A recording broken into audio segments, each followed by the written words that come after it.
Ayan. Let's check what's included on the SFX Rival S. This is the one, right? So it's the same what's included with this gun, right? It'd be the same. Yep, it has the 2 magazines. Yeah. And a little keychain. Yeah. It has the holster. Holster. And that's it? Yep. That's it. I think nothing inside. Huh? No, that's all. Okay. Yeah, so that's all you'd get with it. So what do you want here? This one or this one? What do you want? What do you want for me? Where? This one? Okay, let's go with this one. Okay, can we get this one? Yeah.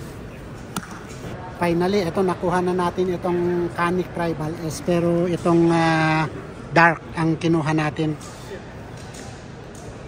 So, what do you think? What is better, this one or this one? You want this one? I haven't shot either one. This is also good, huh? But what's the difference? It's higher. Or I just go with this one. This is better, right? What you want? No, I thought it was. Okay, we go with this one. That's your choice, huh? Yeah. What's up, guys? Ito yung nakuha ko for gun show today. Ito yung Canik SFX Rival S. Itong baril na to, guys, is competition ready na rin. Kaya kung gusto kong sumali dito sa mga nag-iimbita dito sa akin na maglaro is ito, pwede na akong maki-join sa kanila. Let's unbox, guys. Including with the box ito, guys. Kung makita mo itong box niya is napakaganda na ito. Kung bibilihin mo ito online. Ito parang katapat na ito ng mga magagandang brand din ito. Kaya itong Canik is ito. Hindi ka natalo dito. Ito, guys, meron siyang instruction dito, SFX Rival S. And this is ito yung mga manual, warranty. Ito yung unit, guys. Although matagal na itong baril na to, guys, itong SFX na to, pero hindi nawawala sa market ito kahit matagal nang nilabas dahil mabenta rin itong baril na to. Kasi nga, kung naghahanap ka ng competition ready na hindi masyadong kamahalan is ito, pwede na ito. Pwede na, napakaganda na ito. Nag-antay ako dun sa background check niya. Almost 1 hour yung inabot bago nila binigay sa akin. It comes with 2 18 rounds magazine. Ito. Meron siyang extra grip. Ito, kung gusto mong palitan itong ito, yung grip niya is ayan, meron siyang kasama. Mas malaki yata ito, guys, itong mga spare niya. Para pag in case na malaking oya. Mas mataba, guys. Merong mataba, merong ito, manipis. Meron siyang kasamang magwell. Ito, kinabit ko kanina. Ito. I-slide mo lang ito dito. Then, ayun, yung screw niya. Then, ito. Meron siyang parang miniature niya dito. Pero, nandito yung mga tools, guys. Kasi yung Canik na binili ng kapamangkin ko is dyan ko nakita na dito pala nakalagay yung mga tools. Then, ito.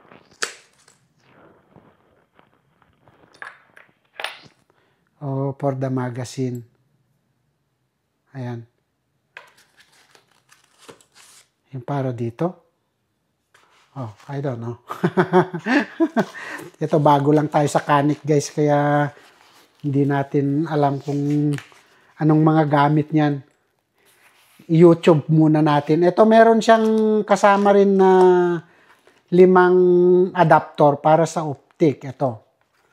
Kaya ito, hindi ka mag-aalala dito kung anong optic ang ilagay mo. Kasi marami kang option dito. Meron siyang kasamang holster. Ito.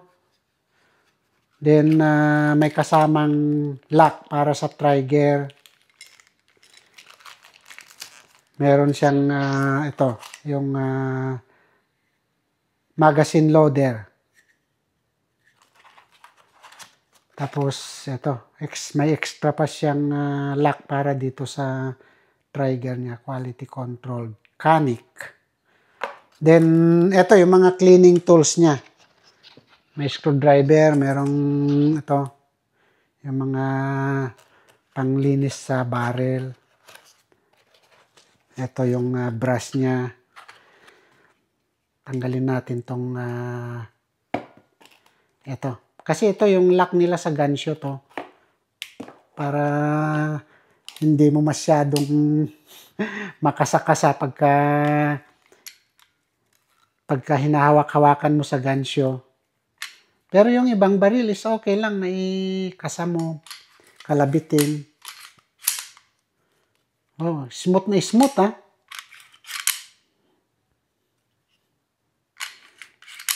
Ito, napaka rugged nung itsura guys.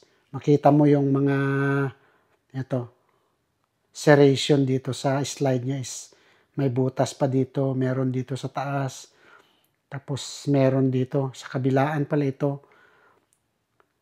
Meron rail. Ito merong butas dito. Then ito nga guys yung magwell niya. I-insert mo lang dito. Then ayun. I-screw mo na dito. Nakalock na. Tapos yung 18 rounds capacity magazine. Oh, wow. So nice. Napakalaki nung magazine release niya. Hindi ka mahirapang dumukot. Oh. Lutang na lutang eh. Tapos ambidextrous yung ito, slide niya. Slide release. Meron din dito. Then, ito. Tamang-tama guys, napakaganda ha. Itong shape niya pala, itong rear sight niya is adjustable din. Pwede mong itaas. Ayan, yung right, left. Then, ito. Nice. At least meron na tayong additional collection. Pwede na nating ilaro ito sa competition. Kasi maraming nag-imbita rin sa akin na sumali sa laro. Kaya lang yung handgun ko kasi is yung Glock 19. Kaya gusto ko ito. Ito. Kung nagbabalak kang bumili ng budget lang din na ganito guys is ito. Pwedeng-pwede na ito. Napakaganda. Smooth yung... Napaka-smooth ha.